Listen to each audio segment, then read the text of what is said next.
Hello, everybody. I'm Zheng Zhao, Professor of City and Transportation Planning at MIT. This is the MIT Mobility Forum organized by the MIT Mobility Initiative. Today is really my great pleasure to have Professor Chris Zegras, Professor Zheng, and Professor Adriano Costa join us and to present their joint research on roads, transit, and denseness of São Paulo's urban development. Right. Given the topic is on the land use and transportation relationship, I designed a small poll to try to understand in this audience the degree of interest in this. So it's a very simple question. Ask you your degree of interest in land use transportation, either as a primary research or professional research, the secondary interest, or just curious.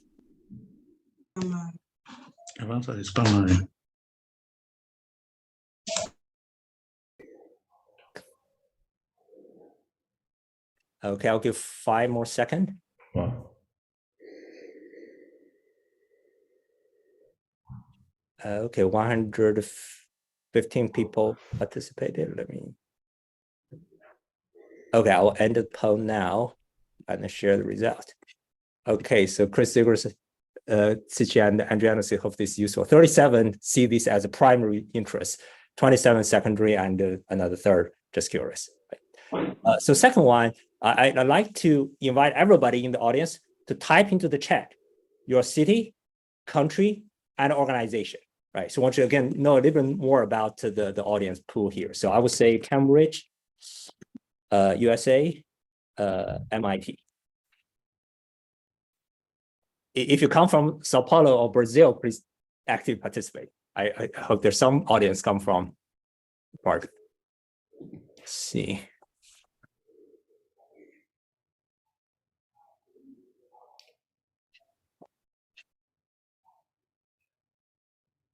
São Paulo Metro, I noticed a few. Thanks.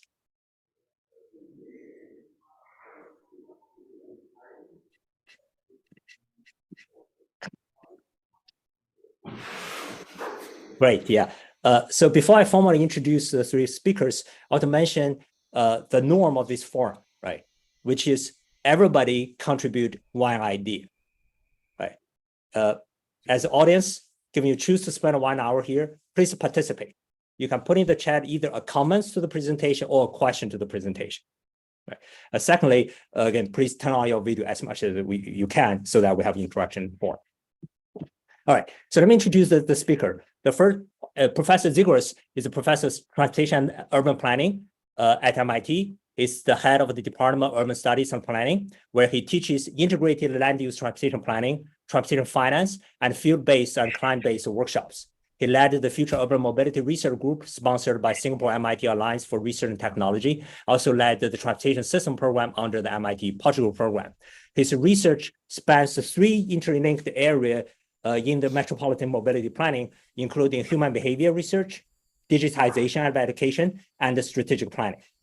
Professor Zheng is a SAMTech lead professor in the Department of Urban Study and Planning at MIT. He's also the faculty director of MIT Center for Real Estate. He established 2 labs at MIT, one is Sustainable Urbanization Lab in 2019, and the China Future City Lab in 2017. He was the president of Asia Real Estate Society and on the board of American Real Estate and Urban Economic Association. Professor Zheng's research is on urban environmental economics and policy, including particularly environmental sustainability and place-based policy and self-sustaining urban growth. And Professor Adriano Costa is assistant professor of mobility and urban data in INSPA. His research on transportation, land use, urban politics, and morphology of cities. And his interest in particularly how urban policies shape cities and the political economy behind their decision-making process. So without further ado, I pass the forum to Professor Chris Zegras to start. Well, Jinhua, Buban, and John, thank you so much for convening this. Thanks for inviting us. Thank you all for coming. I will say that it's a real pleasure to be able to present to such a global audience, and having participated in some of the previous ones, it's a bit intimidating because of the quality and the just incredible depth and breadth of the presentation. So hopefully this will be of some interest in living up to the standards and expectations. I see that at least some of you are even just curious about this, and I hope that we are able to satisfy your curiosity today. I'm going to share my screen. Maybe someone could let me know that it in fact is being properly shared. Looking okay? Yes, very good. Okay, so I won't have, luckily I don't have to introduce us because Gino already did so. I'm going to get right into the, well, let's see, is this going to advance? The agenda for today. Quickly just give an overview of the interrelations between mobility and urban development and why this matters and what it implications are. Then we'll hear a little bit about the history of Sao Paulo. Then the approach we took to try to disentangle the interrelationships between mobility and urban development in Sao Paulo, the results of this analysis, and then some implications. As Jinhua said, this is going to be a joint presentation, Adriano and myself, with Sichi adding comments at the end. Many of you are probably familiar with this, but just to quickly elaborate, the interaction between urban development and transportation is an age-old chicken and egg problem, right? Because we don't know which comes first, transportation or urban development, but we do know that these are interrelated markets. We have a market for a demand for land uses, satisfying the demand for activities in space, and then there's the supply for land and floor space. That determines the spatial distribution of across the urban areas that we're demanding access to, and we normally satisfy these through the transportation system, although as we're seeing here today, some of this can be satisfied virtually. I did want to say I saw a lot of friends and colleagues on this presentation today, so it's so nice to see you. Perhaps one day we'll have a chance to re-engage face-to-face. Of course, this market also in the mobility system interacts the demand for activities. We satisfy these through various modes. That performance then goes back and feeds the transportation system because those transportation costs are a critical attribute of the land use system, and will dictate or will influence where development happens. This is just a quick graphic borrowed from the Urban Geography of Transportation, which in some way stylized in the United States context the interaction between these when we have the walking cities characterized by basically a very monocentric pattern, the streetcar city where it evolved along radial lines of the city, and then as the car became more popular, the spaces in between those lines filled up, and today we're living in the highway era, where urban fringes are opened up for development, and a metro can in theory facilitate densification in an urban area, whereas highways facilitate expansion and access to new places. Of course, there's other elements of the system that matter that can influence choices, such as the noise pollution, safety risks, air pollution that's generated by mobility, which also becomes an attribute of the land use. This has been a long-standing question related to, for example, the question, do highways cause sprawl? Or do metro systems cause densification? And if so, to what degree? This is, of course, a classic chicken and egg problem, but that has very much important implications. So theoretically, it's interesting as a researcher, but it's practically interesting, could influence, for example, project evaluation. If you're determining an investment, we know that in the short term, we often measure the value of travel time savings, but in the longer term, this impacts, for example, the locations of households and firms, which can have impacts on productivity and agglomeration, can have impact on the returns of investment in real estate markets and how the labor market functions. So it's important for good project evaluation.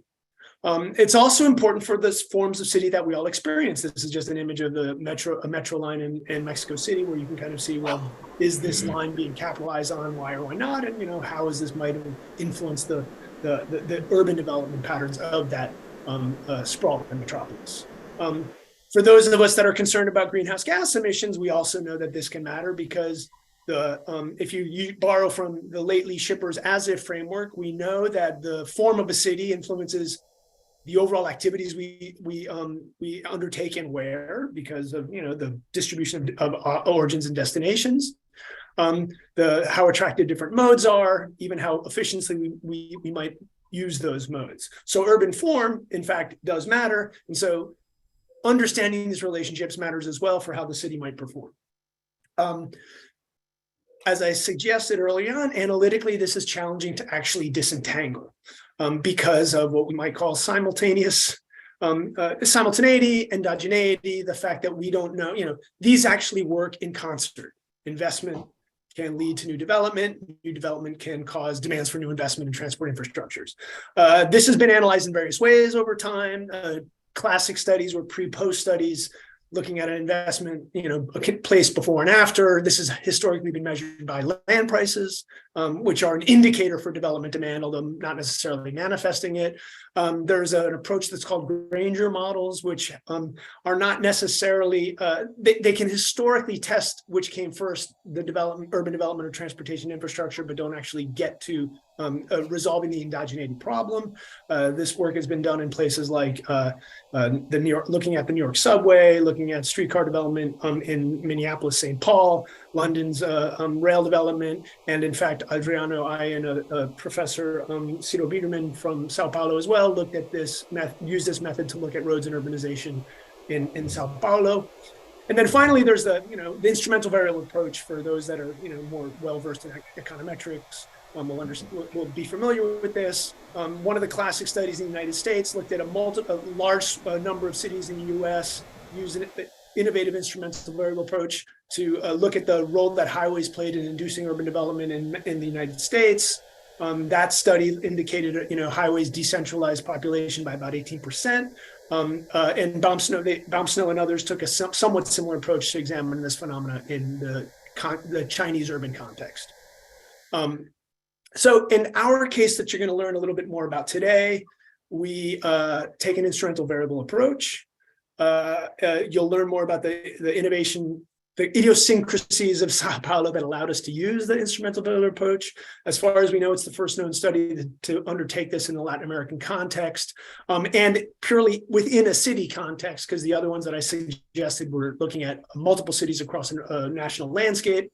And we look at both urban roads and rail transit, and look at both expansion of the city as well as the densification of the city, the latter measured by a floor area ratio, a proxy for verticalization of development. I will pause here and now pass the screen to Adriano, who will detail a bit more our hypotheses and the context and approach. Thank you, Chris. So for our empirical analysis, we start trying to, what we want is to disentangle this relationship and trying to establish a causal relationship between transportation development and urban development for rail and roads and vertical and horizontal development. And we started with this first hypothesis that is that rail transit investments stimulate verticalization and densification, and urban roads stimulate urban expansion. This is the fundamentals behind this hypothesis is basically on the different types of accessibility that is promoted by these different transportation modes. So transit promotes more concentrated and intense accessibility gains around stations that decreases quickly with the distance from the cities, so from the station. The last mile or first mile problem, classic in our field. And road accessibility is more dispersed and less intense. There is also the reverse causality here is that also roads are less dependent of density compared to transit. So this is basically the endogeneity that we try to address here in this paper. So next one. The hypothesis 2 that we work is also has very strong fundamentals. First, in terms of the Lucas and Rosenberg model that basically showed that as commuting cost falls, workers move further from work and take advantage of lower relative rents. So in the limit, if we have very low commuting costs or low commuting costs approaching to zero in equilibrium, we would have a totally separated city in terms of uses. You have commercial uses in the center and residential uses in the ring in the outskirts. And we have been finding some evidence of this happening. So a recent paper from Hablish showed that in the London's stream rail led to the first large-scale neighborhood specialization and separation of jobs and home places. And based on that, we established our second hypothesis, that is transportation investments lead to land use specialization with more commercial buildings toward the city center and residential development towards the peripheries. So based on these two hypotheses, we analyzed the case of São Paulo. São Paulo came from a small village in the turn of the 19th century to the 20th century. We had like 60,000 people. And today, São Paulo is 20 million people in the metropolitan area and 12 million people just in the city of São Paulo. In the 40s and 50s, São Paulo was considered the fast growing city in the world, together with Mexico City, just to give you a pace of how fast was this development. And this development produced different kinds of built environment and was followed by different transportation modes prevailing the city in different periods. So in the 1900s, we started operating our first electric trolley system, streetcars running the city. That became the first mass transit for that period, transportation modes in the city that allowed the city to sprout, to grow. And in the end of 20s, beginning of the 30s, the system started to decline. And the city hall itself decided to implement a massive road development plan that we call the Avenues Plan, that opened space for buses, the increase of the bus services in the city. Today we have 15,000 buses running the city of São Paulo. So that system started operating in the 30s, 40s, and today is responsible for most of the public transportation trips in the city. We had some rail development as well. We've started our subway system in the end of the 60s. The first subway line opened in 1974. And more recently, we saw some kind of BRT investments and bus corridors in the city of São Paulo. So different built environments, different transportation modes, and a very fast growing city. This to start discussing on our empirical analysis and empirical strategy for densification here. This is a map showing the trolley lines running the city at the end of the 20s, beginning of the 30s. And we have also the subway lines, the current subway lines as they were in the 90s. And we can see how much the subway lines run in some of the important old trolley lines that were not operated anymore when the subway line was open. So the decline of the streetcar system in the city of São Paulo started in the 30s. In the 40s and in the 50s, we had very few streetcars operating in the city. And in the 70s, we opened the first subway lines. And they followed some of the most important streetcar lines in the city. Next one.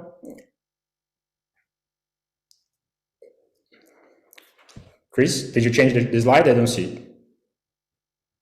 Did it not advance? No, now I see it. This is an example. So we have Jabaquara Avenue in São Paulo in 1966. The streetcar was not running anymore in this important avenue in São Paulo.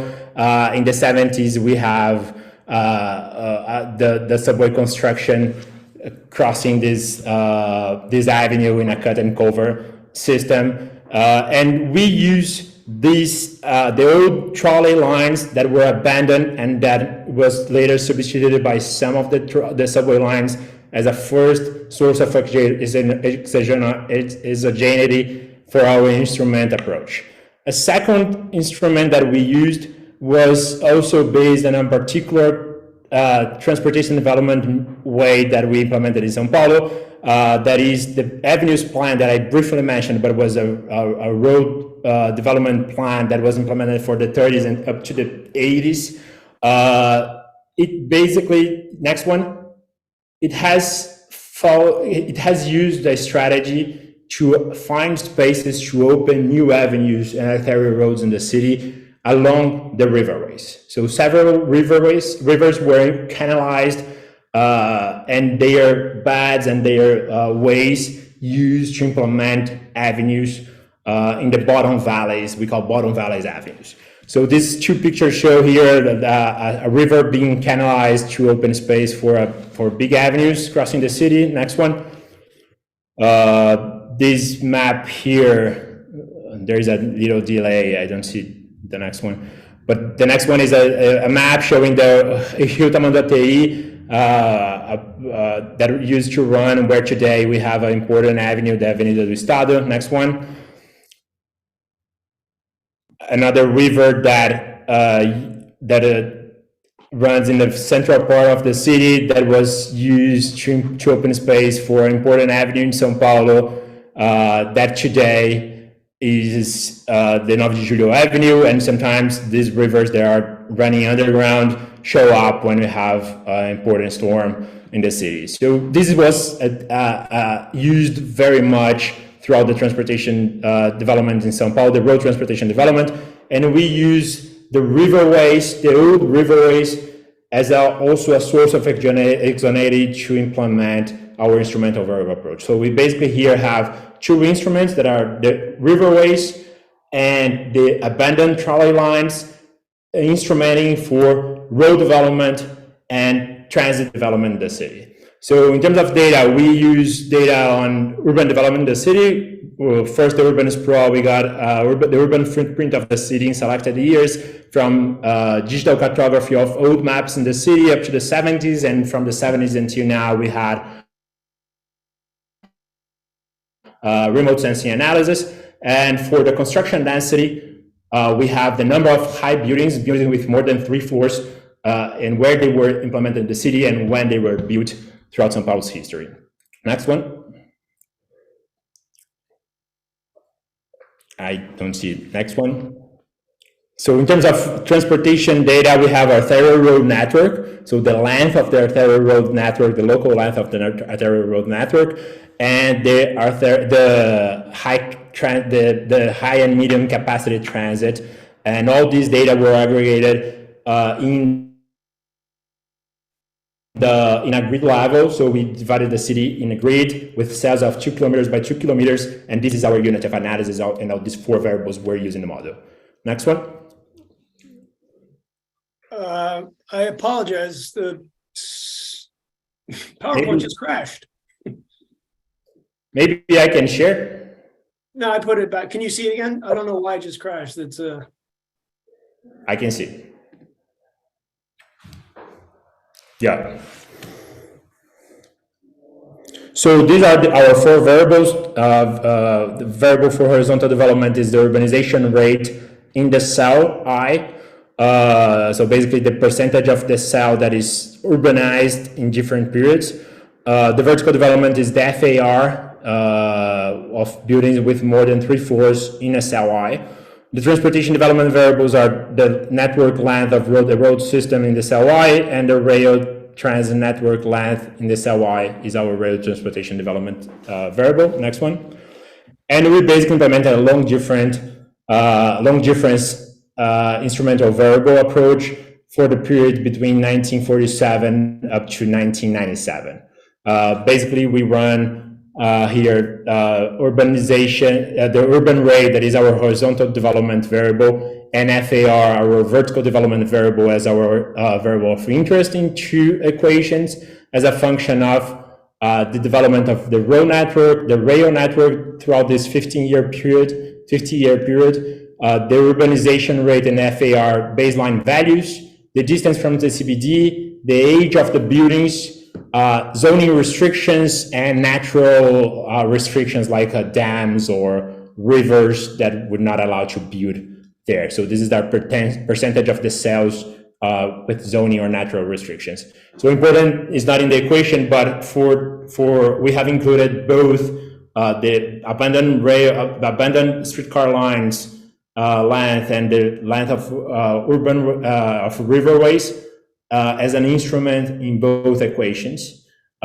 We end up having the pairs of treatment and instrumental variables with avenues being efficiently instrumented by riverways and transit efficiently instrumented by old streetcar lines.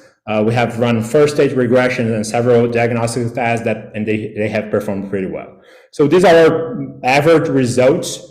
So first we show that avenues change it's a good predictor, and it can explain and has a causal relationship with urban with urban rate, or horizontal development variable, with a 5% increase in the urban rate for each kilometer of new avenues implemented in a cell. For transit, we only found significant impact on FAR as expected, but very strongly found in different specifications. Our preferred specification, we found that each kilometer of new transit impact on 0.32 FAR, what is around 20% increase in the FAR for each additional kilometer of transit. This led us to confirm our first hypothesis that rail trends stimulating FAR and vertical development, and avenues stimulating horizontal development. Next one. We explore like some heterogeneous impact. I have selected what is most significant for us. Here we were able to explore just for vertical development, so just FAR, we have the use of the buildings. So if it's a residential building or a commercial building, we don't have that information for the horizontal development because we just have the urban footprint of the city. But for FAR, we can separate between residential and commercial. The first found here is that for transit, well, avenues do not impact FAR, transit impact FAR, but residential FAR is less impacted. The impact is less intense than commercial FAR. Almost the double is the coefficient of impact for commercial FAR compared to residential FAR. We then included in some interaction terms. When we first interact with distance to CBD, what we see is that areas, grid cells that are further away from the CBD are more impacted for residential development, residential vertical development, and areas closer to the CBD are more impacted for commercial vertical development. So areas in the outskirts more further react more to in producing more residential vertical development with transit, and areas closer to the CBD react more for commercial FAR with new transit. When we interact that with the baseline FAR for residential and commercial uses, we see that residential uses react more in areas that were previously less vertical in terms of residential development, and the opposite for commercial FAR. At the end of the day, what we have here is basically residential FAR reacting more to transit in areas that are further away with less residential uses, or less intense residential uses, less verticalization of residential uses, and areas that were previously already commercial clusters near the CBD reacting more intensely to transit investments. And we finally calculated the impact on the balance index, that is basically an entropy index showing how much we have commercial and residential buildings together in a cell, and we found a significant negative impact with transit promoting more specialization of uses, reducing the entropy in the cell. So that is aligned with our second hypothesis and with Lucas and Rosenberg framework. Finally, I can finish. In terms of implications, basically summarizing our results, we found that a 5% increase in local urbanization rate for each kilometer of new avenue. We found 20% increase in local FAR for each kilometer of new rail transit, with commercial real estate reacting more intensely to transit investments. During this 50-year period, we have implemented 700 kilometers of arterial roads in São Paulo. That was responsible for an increase of 136 kilometers squares in the urban footprint of the city. And it explains, the development of arterial roads explains more than 50% of the total urban expansion observed in the city. This was the intention with the avenues plan, was to densify the city and promote development in the outskirts, and they were, it was pretty effective. We have implemented 65 kilometers of mass transit during this period, 50-year period in São Paulo, which led to creation of 83 kilometers squares of floor area in the city. Next one. So yeah, finally, one other implication of relevance here. We use this model results to do a very simplified simulation. So all else equal, what if in 1968, when the subway plan was built, they actually built the 136 kilometers instead of half of the arterials that were built in place. We estimate, based on the results of the model, that the Sao Paulo would be almost 3 times more vertical in its development. And then using again, this is a very crude application. These are elasticities globally estimated by Ewing and Severo back in 2010. That would translate by our estimates in about a 200% increase in transit use. And then borrowing from some elasticity estimated for Santiago that I did back in the early 2000s, would be translate into about a 78% decrease in household travel CO2 emissions. Caveat again, these are applying elasticities from elsewhere to a relatively simplified simulation, but it hopefully gives some indication of the impacts of a consequential decision made in 1968 to go more heavy into roads than into rail transit investment as had been planned. As far as we know, as I mentioned, this is the first joint causal influence of roads and rail transit impacts on development in any city, the first in Latin America. We were able to do this because, as we mentioned earlier, the idiosyncratic nature of Sao Paulo's transportation infrastructure investments. I think, and hopefully this is convincing to you, but I'm happy to discuss, that this offers some pro-transit arguments. If in fact we care about having a city that's less sprawling, a city that's less dense, a city that may lead to a higher rate of return for transit investments and actually possibly lower greenhouse gas emissions and other negative externalities of transportation. Thank you for your patience. And now I believe Sichi? Yeah, Professor Sichi Zheng, please. I'll stop sharing. Okay, great. Thank you so much, Adriano and Chris, for this very great presentation. So I'm the co-author of the paper. So I'm here to comment. So of course, I will say this is a wonderful paper because we are together, we are co-authors. So then I have some thoughts to share with you, with my co-authors and all of you. So first, I think this is such a wonderful opportunity for me to learn. They say I just now said in the chat box, I have never been to São Paulo. So then I started this with Chris and Adriano, and then I got to know this city. I really want to, of course, because of pandemic. Later, I will definitely go there to take a look. So that's the first one. Secondly, I think you already noticed this is very comprehensive study. So we look at 2 major transportation infrastructure types, roads and subway. And we look at this both horizontal and vertical urban development. And we also look at both residential land use and commercial land use. So basically, using this 2 plus 2 plus 2. Roads and subway is a distinction, very clear distinction in how they promote this vertical and horizontal expansion of the city. And then we also observe this separation, spatial separation of the residential and the commercial, especially triggered by the subway system. So I think that's very comprehensive. For example, in the literary review, just now you saw, for this causal inference studies of how this transportation influence land use, only like a handful of papers, but none of them, they started both. The Nate Snow paper, early paper, 2007 paper, this like seminal paper, he only look at highways in US cities. And later their China paper, they look at highways and then they look at real roads intercity. But within a city, we feel like we are the first to study both within city roads and subway systems.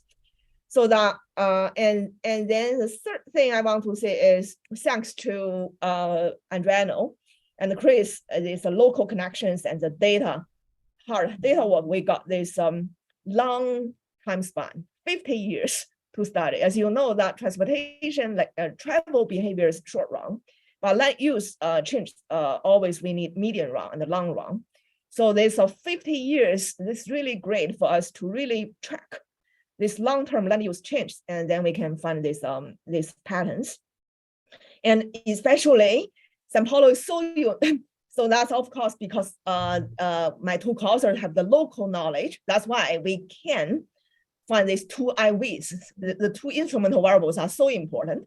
One is this abandoned streetcar lines. The other is this riverbeds for the subway lines, as two IVs for subway lines and for roads respectively. So that's very critical.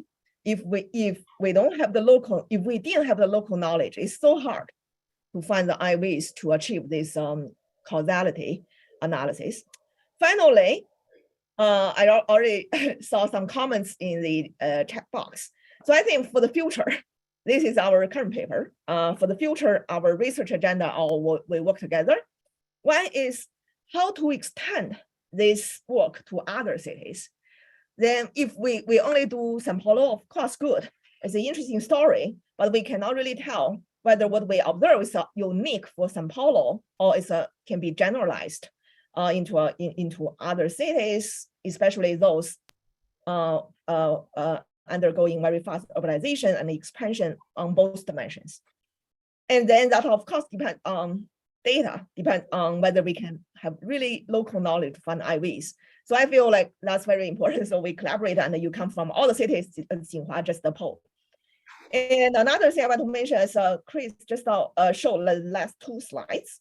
So this, although it's very simple scenario analysis, but I think that's very, very useful, very practical to support policy making, right? So if we have this, then we show some scenario analysis to policymakers. If you do this, you build subway lines, then what will happen after 50 years? If you do that, what will happen after 50 years? Of course, all else equal, but I think that at a very practical level, that can give some evidence to support their thinking. Yeah, I'm gonna stop here, and we welcome all the questions and the comments. Thank you, Siqi. Professor Kai Exhausen happened to be in the audience today, so I invite Kai to offer a few remarks. Thanks, Kai. Okay, I was roped in. I haven't prepared at all. First, thanks a lot for this very interesting paper, this very interesting presentation, kind of showing quite conclusively for the case for Sao Paulo what we always suggested and always assumed was happening. Obviously, I have zillions of questions on the local context because I don't know Sao Paulo at all. I don't know, for example, how the land use system works, why Sao Paulo was so late in building the subway, and on. There's millions of questions one could ask on the factual things which happened there. I think one question I have is, why did this regime change, which happened in the US most prominently, of essentially the population giving up on public transport somewhere in the 60s and 70s, didn't happen in Sao Paulo? Why? What was happening there? Because in the US, it's essentially all catch up, with the exception of New York, because nobody trusts the bus, nobody trusts the trams.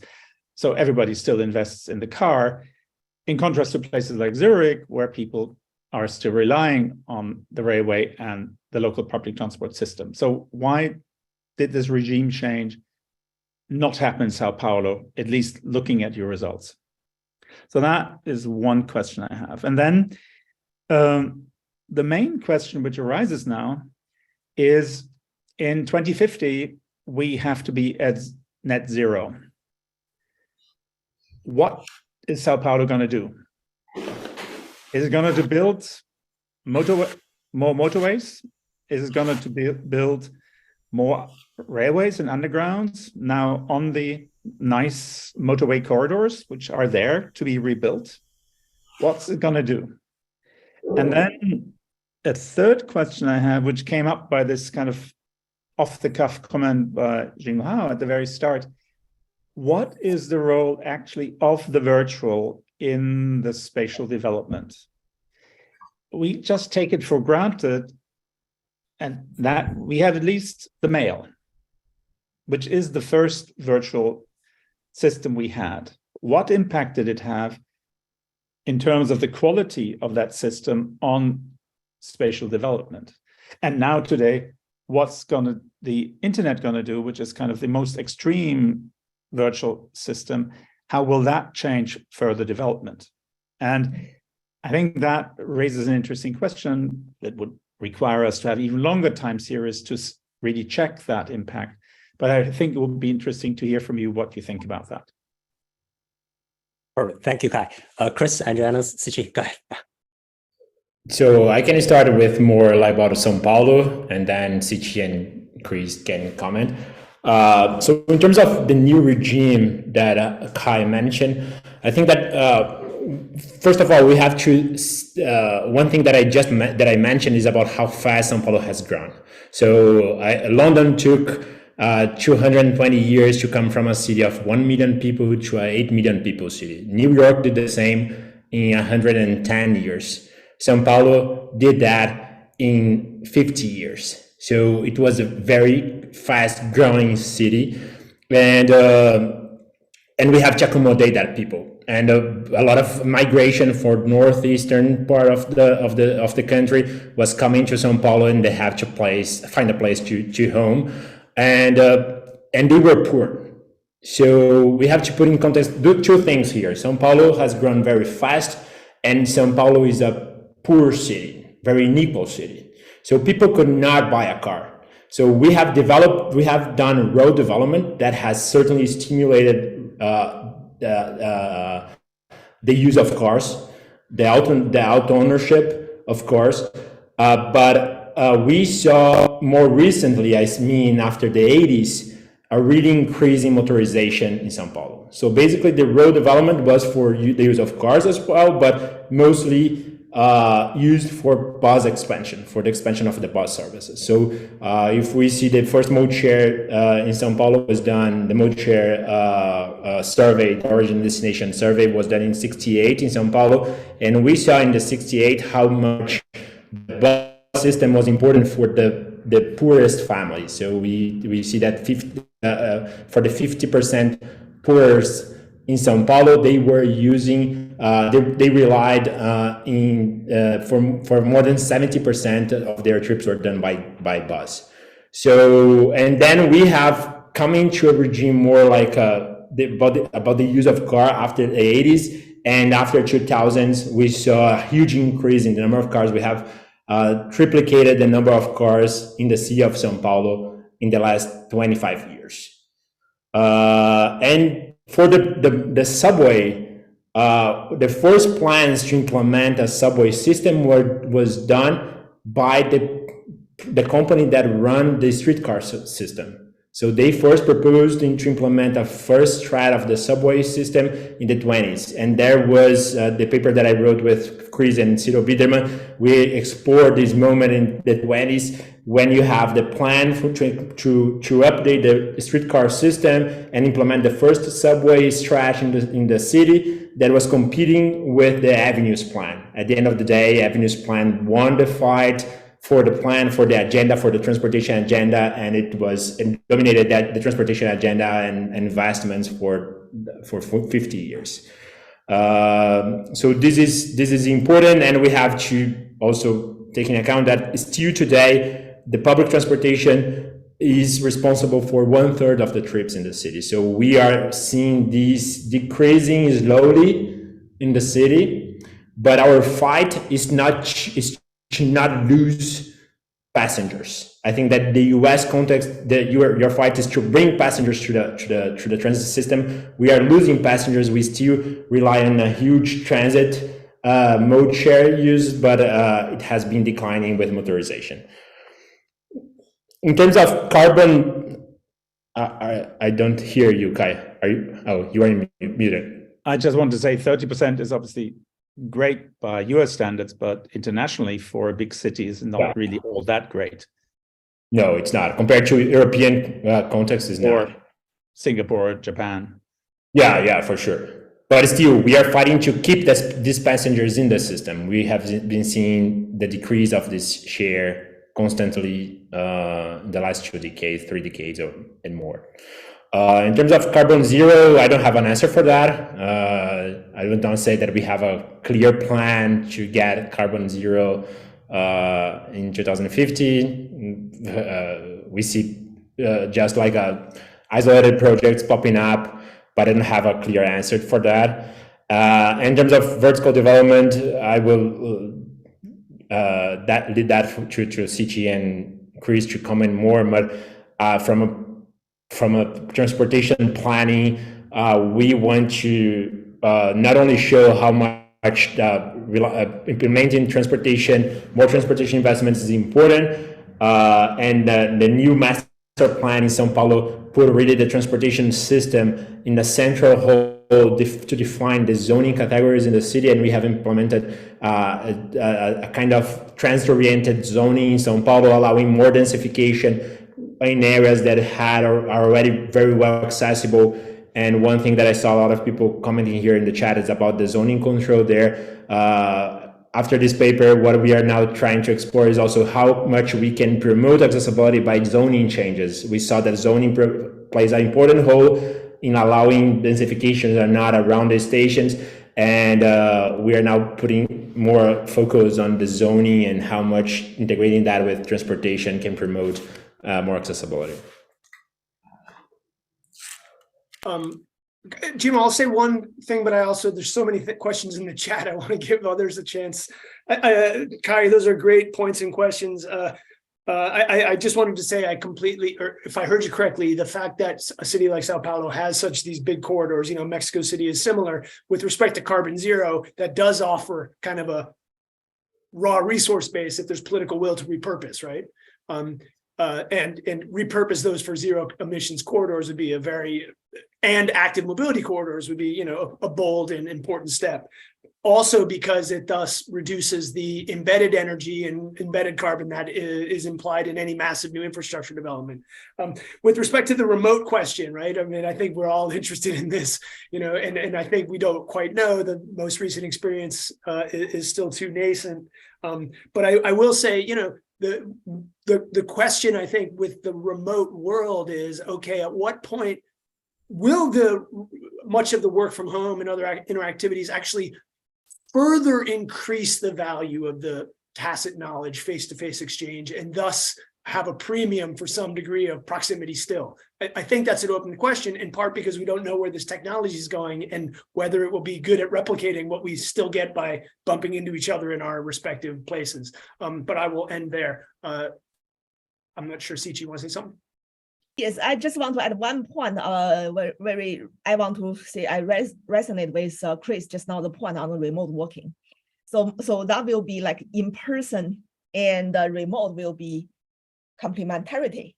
We feel with each other, reinforce each other. One thing maybe you will find sub-centers matters more because decentralization, but people will live further and they don't need to go to CBD to work, but they still want in person, face-to-face. They may try to go to the sub-centers, and I guess will be more sub-centers, and the transportation connection between those sub-centers will be more important.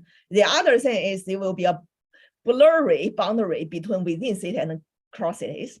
You can work in a city and you live in a nearby city, and then one day a week or one day a month, you take high-speed rail to that city. So I think that will be not just subway and type speed rail, or no matter it's a highway or something, will be blurry, and then these nearby secondary cities will become the suburban areas of the mega cities.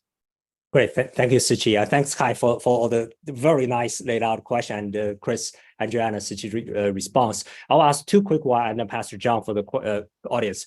The first one is on the methodology side, right? This is really elegant research design, right? Using this dried riverbed or abandoned streetcar as the instrument variable to solve the causality problem. But I think many audience also ask this question. So if we were to replicate in many cities, is it that every time we need this ingenious spark, that something peculiar happened, we have the opportunity, or we can somehow just study this systematically, right? Yeah. So that's one. The second one is, Chris, besides you study land use and transportation, you're also expert on land transportation financing, right? So I try to connect the two topics here. The fact that we learned the contribution of transit upon the urban growth. How do we translate this into a meaningful argument that can support the public investment in this area? That's it.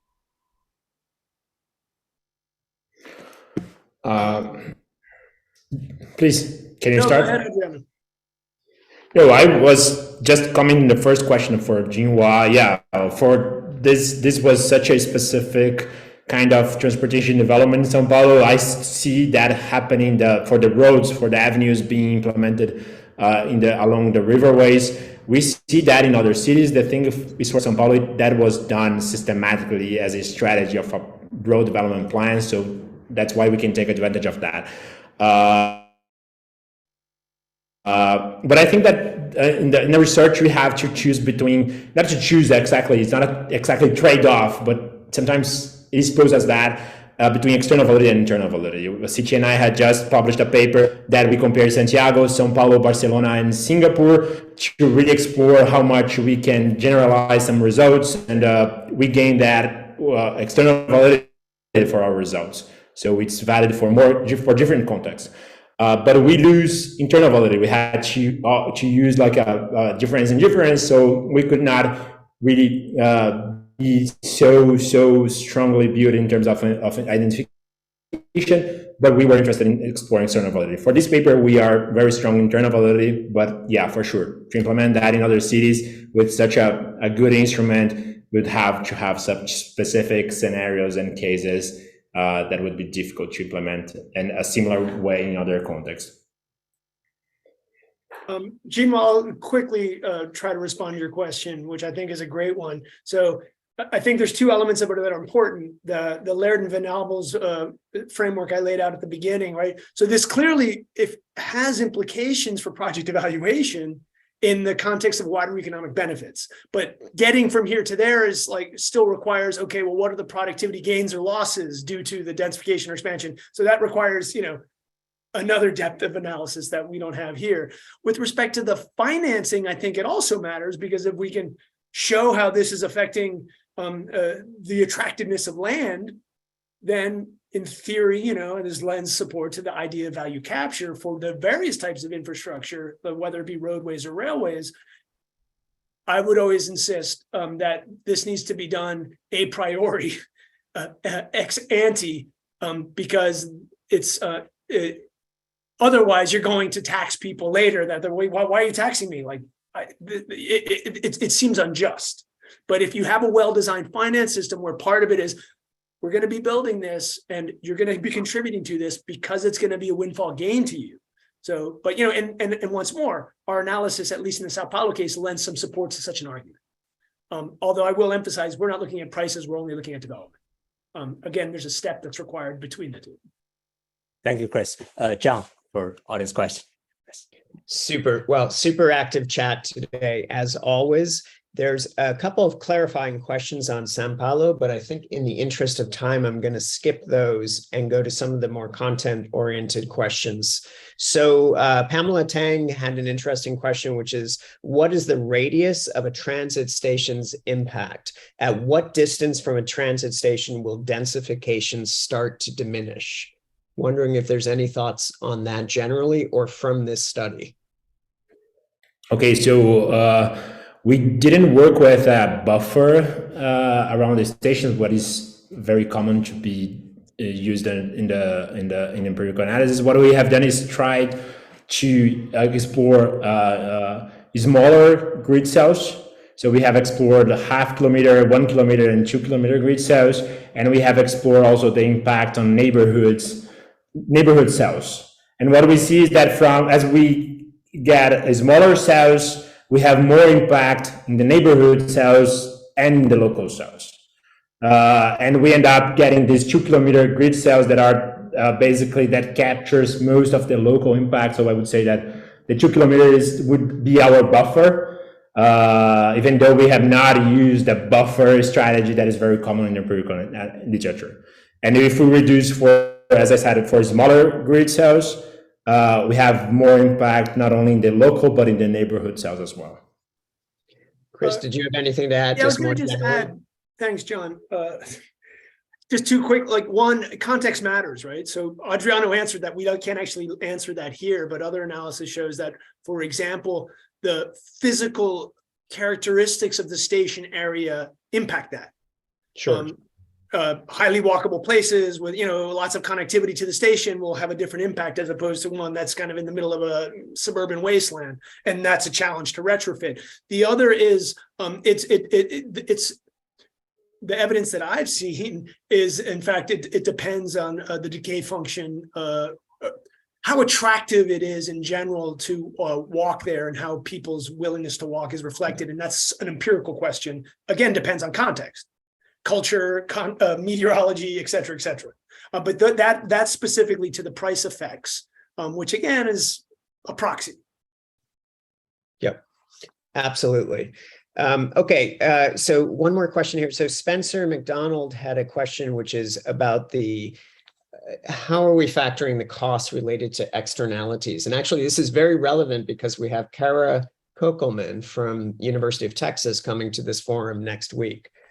So the question is, right now, the cost of transportation is an individual cost. If we made it more of a societal cost, including things like climate change, land use, et cetera, how would that affect your results on how much transportation spreads people out?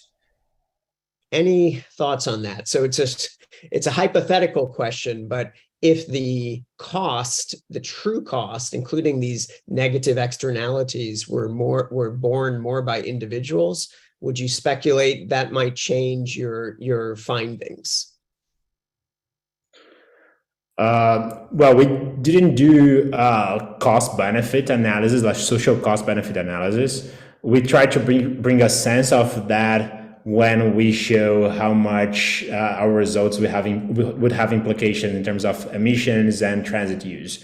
What we know from empirical works, and it's like very much discussed in the transportation field, is that the use of cars has produced a lot of negative externalities for the city, and also the kind of horizontal sprawl development also brings more long drives, more car uses, more high cost to bring basic services, urban services to these low density neighborhoods, also imposing more societal costs for the society as a whole, and also more cost to the public companies that offer this kind of urban services. So I would say we didn't make this cost benefit analysis, but I would say that for sure, like what we try to bring here is that by using transportation, by promoting mass transit, we are shaping a city that is more dense, that will promote more usage of transit, and that will create it's more sustainable in general. Like it will reduce CO2 emissions and would stimulate a kind of transportation mode that produces less negative externalities. Excellent. Jinhua, back to you. I think unfortunately we're out of time. Yeah, sorry, it's 1 o'clock. I started to cut it. This is such an interesting conversation presentation. So everybody, please join me. Thank Professor Chris Zegras, Professor Zheng, and Professor Andrew Arnold for the beautiful presentation and conversation. Thank you, everybody.